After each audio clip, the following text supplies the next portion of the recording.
IMB Personal Loanกลับมาแล้วในชั่วโมงที่2กับ EFM Fandom นะคะในชั่วโมงนี้แนนจะพาไปทำความรู้จักกับด้อมของน้องซันนี่เกวลินนะคะหรือว่าด้อมที่มีชื่อว่าท่าหยางซิงนั่นเองเธอเป็นศิลปินไทยอีกคนหนึ่งที่โกอินเตอร์แล้วก็ตอนนี้กำลังเรียกง่ายๆว่าโด่งดังมากๆนะคะในประเทศจีนแล้วก็ความนิยมของเธอเนี่ยถึงขั้นที่ว่าผลงานของซันนี่เนี่ยติดอันดับ1ใน15อัลบั้มที่มียอดขายสูงสุดตลอดการทะลุ100 ล้านบาทคุณฟังหลายคนอาจจะรู้จักเธอนะคะจากรายการ Produce 101 China นะคะแล้วก็พูดถึงด้อมของเธอเนี่ยชื่อด้อมท่าหยางซิงเนี่ยนะคะมาจากชื่อภาษาอังกฤษเนี่ย Sun Star ท่าหยางหมายถึงพระอาทิตย์นะส่วนว่าซิงเนี่ยหมายถึงดาวพระอาทิตย์จะเป็นตัวแทนของตัวซันนี่แล้วก็ดวงดาวจะเป็นตัวแทนของแฟนคลับเพราะว่าพระอาทิตย์เนี่ยมีแรงดึงดูดทำให้เหล่าดวงดาวเนี่ยคอยหมุนรอบดวงอาทิตย์เสมอนั่นเองส่วนชื่อเล่นของน้องจริงๆนะคะน้องชื่อว่านีหรือว่านีแต่ว่าพอไปเซ็นสัญญาที่ไต้หวันแล้วเนี่ยเจ้าของบริษัทก็ตั้งชื่อใหม่เพราะว่าเห็นว่าเธอเนี่ยมีบุคลิกที่สดใสร่าเริงเหมือนกับพระอาทิตย์นะคะก็เลยตั้งชื่อเป็นซันนี่แต่ว่าเป็นนี่ที่สะกดด้วยแบบ NEE เป็นแบบพ้องเสียงกับชื่อไทยด้วยก็ไม่ซ้ำแล้วก็จำง่ายด้วยนะคะส่วนจุดเริ่มต้นของการเป็นศิลปินเนี่ยก็ต้องบอกว่าน้องชนะการประกวดร้องเพลงฮกเกี้ยนมาแล้วก็ได้เป็นตัวแทนประเทศไทยไปแข่งขันที่จีนค่ะจนได้รู้จักกับผู้จัดการส่วนตัวคนแรกที่ชักชวนให้ไปเซ็นสัญญากับ KL Entertainment ที่ไต้หวันนะคะแล้วก็เดินทางไปใช้ชีวิตที่ไต้หวันตั้งแต่อายุ15ตอนนั้นเนี่ยถูกเลือกให้ฟอร์มวงชื่อว่า AND Angel and Devil นะคะแล้วก็หลังจากนั้นน้องตัดสินใจเข้าแข่งในรายการ Produce 101 China ในปี 2018 ก็เป็น1รายการที่เฟ้นหาศิลปินเพื่อสร้างเกิร์ลกรุ๊ปวงใหม่นั่นเองแน่นอนว่าตลอดเวลาในการแข่งขันเนี่ยน้องก็โชว์ความสามารถทั้งร้องทั้งเต้นนะคะจนครองใจแฟนๆชาวจีนแล้วก็ถูกเลือกให้เป็นผู้ชนะแล้วก็กลายเป็น1ในสมาชิกวง Rocket Girls 101 ด้วยนะคะเดี๋ยวก่อนที่เราจะไปพูดคุยกับหนึ่งในตัวแทนของท่าหยางซิงกันเนี่ยข้างหลังแนนใครที่ดูกล้องอยู่นะขอบคุณด้วยนะคะสำหรับแฟนๆที่ส่งเขาเรียกว่าเป็น Product แล้วก็เป็นเครื่องสำอางแบรนด์ที่น้องเขาเป็นแบรนด์ Ambassador อยู่ด้วยนะคะน่ารักมากๆเลยนะแล้วก็แอบไปส่อง #EFM Fandom X Sunny ตอนนี้ที่อยู่ใน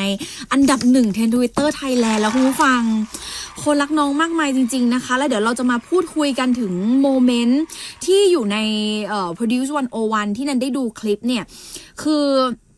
น้องเขาถามไอดอลของน้องเขานะหวงจื่อเทาอดีตเมมเบอร์วง EXO ว่าจำเขาได้หรือเปล่านะคะตอนแรกหวงจื่อเทาก็เหมือนจะแบบสตันไปนิดนึงแล้วก็พอคิดได้ก็ถามว่าคุณเป็นคนไทยหรือเปล่าน้องก็บอกว่าใช่ฉันเป็นคนไทยแล้วน้องนี่ก็คือเหมือนสมัยที่ EXO เนี่ยมามีคอนเสิร์ตที่เมืองไทยนะน้องได้ถูกรับเลือกให้ขึ้นไปอยู่บนเวทีแล้วก็ลายล้อมด้วยสมาชิกวง EXO คุณผู้ฟังแล้วในรายการหวงจื่อเทาก็เลือกน้องอีกครั้งหนึ่งนะคะเพราะว่าเขาบอกว่าเขาเลือกเลข52เพราะเลข52เนี่ยเป็นเลขวันเกิดของเขา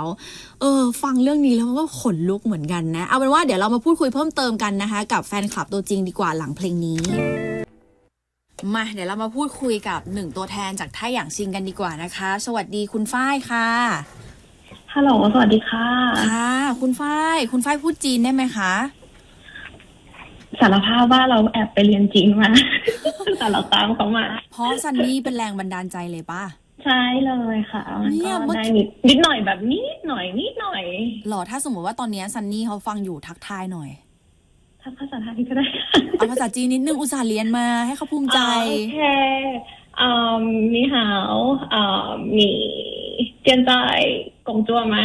แค่นี้แหละค่ะแปลว่าอะไรคะบอกว่าสวัสดีค่ะตอนนี้ทำงานอยู่หรือเปล่าคะเอ้ยโอเคแล้วคุณฝ้ายเนี่ยติดตามน้องซันนี่มาตั้งแต่สมัยไหนคะจริงๆเราแอบตามช้ากว่าคนอื่นนิดนึงค่ะคือเราตามเขาหลังจากที่เขาชนะรายการ Produce 101 แล้วค่ะแต่ว่าคนที่ไทยน่าจะรู้จักจริงๆคนส่วนใหญ่น่าจะรู้จักเขาจากรายการ Produce 101 China ค่ะตั้งแต่2018คือเราตามเขาหลังจากนั้นแปลว่าเราไปตามเขาตอนที่เป็นสมาชิกวง Rocket Girls แล้วปะคะใช่ค่ะเพิ่งประกาศได้เป็น1ในสมาชิกใหม่ๆอะไรอย่างเงี้ยค่ะโอเคแล้วก็เส้นทางน้องใน Produce ในรายการ Produce 101 เนี่ยคุณฝ้ายมีโอกาสได้ไปตามดูย้อนหลังอะไรอย่างงี้ไหมดูค่ะดูย้อนไปจนถึงสมัยไต้หวันดูย้อนไปจนถึงประกวดร้องเพลงอะไรอย่างเงี้ยค่ะทีมดูย้อนหลังเนาะใช่ดูแบบมีคำแปลโอเคอะแล้วอะไรในตัวน้องที่ทำให้เราประทับใจคะคือเราว่าเขาเป็นคนที่ เราว่าเขาเป็นคนที่มีความชัดเจนสูงในสิ่งในตัวตนของเขาในความต้องการของเขาในการแสดงออกต่อแฟนคลับอะค่ะแล้วว่าเขาพูดชัดเจนว่าสิ่งที่เขาอยากจะทำก็คือการเป็นนักร้องแล้วเราว่าคนที่แบบสามารถออกจากบ้านได้ตั้งแต่อายุ14-15ด้วยความชวนของคนคนหนึ่งเพื่อไปพยายามที่จะเข้าสู่เส้นทางนี้อะไรอย่างเงี้ยเราว่าการที่เขาเลือกที่จะถึงแม้ว่าก่อนที่จะเข้าโปรดิวซ์อะเขาอาจจะมีช่วงที่ไม่มีงานเขาก็รู้สึกว่าเขาก็แบบไม่กีฟอัพอะก็เขาก็ยังพยายามที่จะทำจนสำเร็จแล้วเขามีความชัดเจนในการเป็นตัวตนของเขาสามารถที่จะแบบเขาคิดอะไรเขาพูดอะไรเขาก็แสดงออกกับทุกคนอย่างตรงๆอะไรอย่างเงี้ยแบบสมมติเวลาเราไปรับเขาไปเจอเขาที่สนามบินอะไรเงี้ยเขาก็จะแบบนั่งพื้นสนามบินคุยกับทุกคนเวลาแฟนคลับทำอะไรที่ไม่ถูกเขาก็กล้าที่จะออกมาพูดบอกว่าแบบเฮ้ยอยู่ทำอย่างนี้ไม่ถูกนะเราก็เลยรู้สึกว่าเขาเป็นแบบเป็นคือนอกเหนือจากเรื่องของความสามารถเรื่องดนตรีเรื่องเพลงอะไรอย่างนี้ใช่ไหมคะแต่ว่าตัวตนของเขาเป็นคนที่แบบน่าประทับใจอะค่ะอยากรู้ว่าจริงๆตัวตนของน้องเป็นไงเพราะว่าแนนเข้าไปส่องในแท็กของ EFM Fandom X Sunny แล้วเนี่ยน้องมีหลากหลายด้านมากบางมุมก็หล่อมากผมยาวก็เห็นบางมุมก็แบบเซ็กซี่บางมุมก็มีเป็นเล่นยิวจีนด้วยคือมีหลากหลายมุมมากคือน้องสามารถเป็นได้ทุกอย่างจริงๆตลกก็มีลูกที่ใช่ลูกที่ใส่แว่นสีม่วงอ่ะใช่อันนั้นคือความคิดของเขาด้วยมันเป็นสเตจที่เขาแบบคือเขาอินสไปร์มาจากเวทีของแจ๊สชวนชื่นเพลงของแจ๊สชวนชื่นแล้วก็เอาไปโชว์บนเวทีที่แบบวงเขาต้องไปแข่งทำสเตจแข่งกับวงอื่นอะไรอย่างเงี้ยจริงจริงมีแฟนจีนแบบไปหาคลิปนี้มาแล้วก็เอาคลิปนี้ไปเปิดให้เขาดูว่าอันนี้ใช่ไหมเขาก็บอกว่าใช่มาจากอันนี้แหละโอ้ยเอ็นดูแล้วจริงๆแล้วตัวน้องเขาเป็นคนยังไงคะเป็นคนแบบเท่ๆนิ่งๆหรือว่าเป็นคนขี้เล่นหรือยังไงเขาเป็นคนขี้เล่นค่ะเป็นคนขี้เล่นเป็นคนแบบสบายมากคือด้วยความที่เขาแบบไม่ได้เป็นคนมีชื่อเสียงในประเทศไทยขนาดนั้นอะไรเงี้ยเวลาอยู่เมืองไทยเขาก็คือเด็กวัยรุ่นผู้หญิงคนหนึ่งทั่วไปใช่ที่แบบเดินตลาดเดินแบบเขาก็ถ่ายสตอรี่มาว่าก็อยู่ตลาดหัวหินนะอะไรอย่างเงี้ยเขาก็แบบเป็นคนธรรมดามากค่ะอ๋อโอเคแล้วก็จะบอกว่าหลังจากที่น้องเขาเดบิวต์ Rocket Girls แล้วเนี่ยมันมีการปล่อยดิจิตอลอัลบั้มแรกออกมาแล้วก็ทางค่ายเนี่ยเขาก็มีข้อเสนอให้แฟนคลับว่าถ้ายอดขายของสมาชิกวงคนไหนมียอดขายสูงสุดสมาชิกคนนั้นจะได้ทำเพลงโซโล่แปลว่าคุณฝ้ายจะต้องเป็นหนึ่งในแฟนคลับที่ช่วยกันโหวตช่วยกันผลักดันให้ซันนี่เป็นคนที่มียอดขายสูงสุดในวงถูกต้องไหมคะใช่ค่ะทุกคนน่าจะแบบว่าคือมันก็เป็นแบบวาระของด้อมทั้งที่ไทยที่จีนที่จะช่วงชิงเอารางวัลนี้มาให้เขาเพราะว่าเขาชัดเจนเรื่องการอยากเป็นนักร้องค่ะเพราะฉะนั้นแอสแฟนคลับสิ่งที่แบบเราทำให้ได้มากที่สุดก็คือทำให้เขาแบบได้แสดงออกในผลงานที่เขาอยากจะได้แล้วก็น้องได้มีอัลบั้มเดี่ยวออกมาแล้วนะคะ How's the Weather Today ใช่ไหมคะปล่อยออกมาเดือนกันยาปีที่แล้วมีหรือยังคุณฝ้ายเป็นดิจิตอลค่ะยังไม่มีเป็นอัลบั้มแบบเป็นแผ่นจับต้องแต่ว่าถ้าเอาแบบดิจิตอลอ่ะเรามีประมาณ800ชุดอยู่ในมือถือแล้วเป็น800ชุดแบบซ้ำๆกันด้วยนะเหมือนกันเดะเลยแล้วเราก็ฟังได้แค่ทีเดียวอยู่ดีเฮ้ยน่ารักจังเลยอ่ะนายรู้สึกได้เลยว่าด้อมนี้มันเป็นด้อมที่แบบรู้สึกอบอุ่นนะพอเข้าไปส่องในแท็กอ่ะรู้สึกว่าทุกคนเอ็นดูน้องในแบบที่น้องเป็นจริงๆอะนะคะแล้วก็ถามโมเมนต์หน่อยสิโมเมนต์ที่อยู่ในรายการ Produce 101ที่เขาคุยกับหงจือเทาอ่ะคุณฝ้ายขยายความหน่อยได้ไหมว่าตอนนั้นถ้ามาอยู่ๆน้องเขาถึงแบบทักขึ้นมาว่าจำได้ไหมเพราะว่าอะถ้าเรามองในมุมเรานะสมมติว่าเราเป็นผู้เข้าประกวดคนหนึ่งเนี้ยเราจะกล้าคือมันก็สุ่มเสี่ยงเหมือนกันนะที่เขาจะจำไม่ได้หรือจำได้อะไรเงี้ยใช่ค่ะคือเราว่าด้วยเนเจอร์เขาเป็นคนกล้าค่ะคือเราว่าหนึ่งคือเพราะว่าตัวเลขที่เท่าเราซื้อเขาเลือกขึ้นมาคือ52ซึ่งมันเป็นตัวเลขที่เขานั่งพอดีเดะเลยเราว่ามันแบบอะไรมันจะขนาดนั้นแล้วก็เป็นคนที่เคยเจอกันในคอนเสิร์ตใช่ไหมคะแล้วเขาก็เป็นคนที่มีความกล้าที่จะทำอะไรแบบนี้เขาก็เลยแบบยกมือถามเลยว่าจำเขาได้หรือเปล่าแล้วตอนแรกจังหวะที่หงจือเทาเขาแบบว่าเราซื้อเขาช็อตไปอย่างเงี้ยเพื่อนก็มาบอกว่าโอ๊ยตุ๊บผู้ฉีดก็คือแบบขอโทษแทนเพื่อนอะไรอย่างงี้ใช่ไหมแต่สุดท้ายคือแบบตอนแรกลุ้นเหมือนกันว่าเขาจะจำได้แล้วเขาจำได้คือแบบเฮ้ยดีใจอ่ะใช่มันที่สุดของคือเราว่าเรื่อง การเป็นสิ่งที่ประสบความสำเร็จของเขาค่อนข้างมีชื่อเสียงเพราะว่าก่อนนั้นนอกจ